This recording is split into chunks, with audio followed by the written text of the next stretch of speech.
दुनिया ने बहुत से बादशाह देखे हैं, लेकिन तारीख के पास एक ऐसा नाम भी है जिसने महज एक हुक्म से दुनिया की सुपर पावर अमेरिका को घुटने टेकने पर मजबूर कर दिया। ऐसा मर्द मुजाहिद जिसकी आंखों में फलस्तीन की आज़ादी का खौफ था और दिल में अल्लाह का खौफ। वो शख्स जिसको दुश्मन भी डेजर्ट वॉरियर कहते थे। आज हम बात करेंगे सऊदी अरब के बादशाह शाह फैसल की।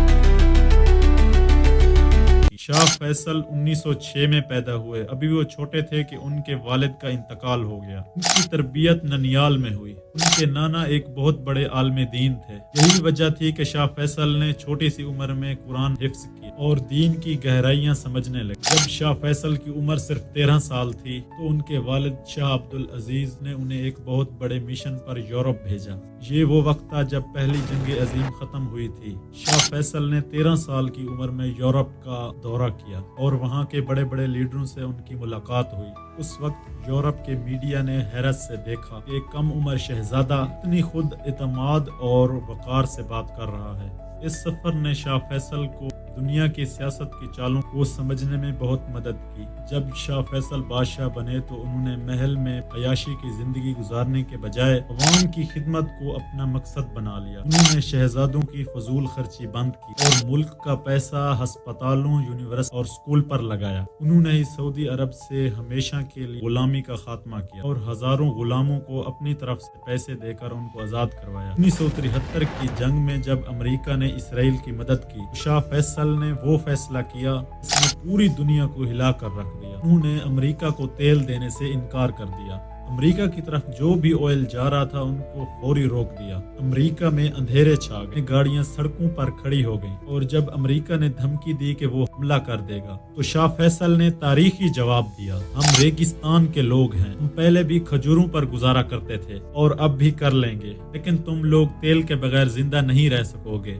लेकिन तुमने अगर सऊदी अरब पर हमला किया तो मैं तेल के सारे कुओं को आग लगा दूंगा। शाह फैसल पाकिस्तान को अपना दूसरा घर समझते थे। लाहौर की इस्लामी कॉन्फ्रेंस, इस्लामाबाद की फैसल मस्जिद जीती जागती मिसाल है। लेकिन अफसोस 25 मार्च 1975 को उस अजीम लीडर को उनके अपने ही भतीजे ने उनको गोली मारकर शहीद कर दिया और जब उनको अस्पताल ले जाया गया तो उनके आखिरी अल्फाज ये थे कि मेरे कातिल को माफ कर दिया जाए। शाह फैसल वो लीडर था जिन्होंने उम्मत मुसलमान को मुत्तहद किया और फलस्तीन के मसले पर बात की। फलस्तीन के हकूक के लिए तेल को बतौर हथियार के तौर पर इस्तेमाल किया।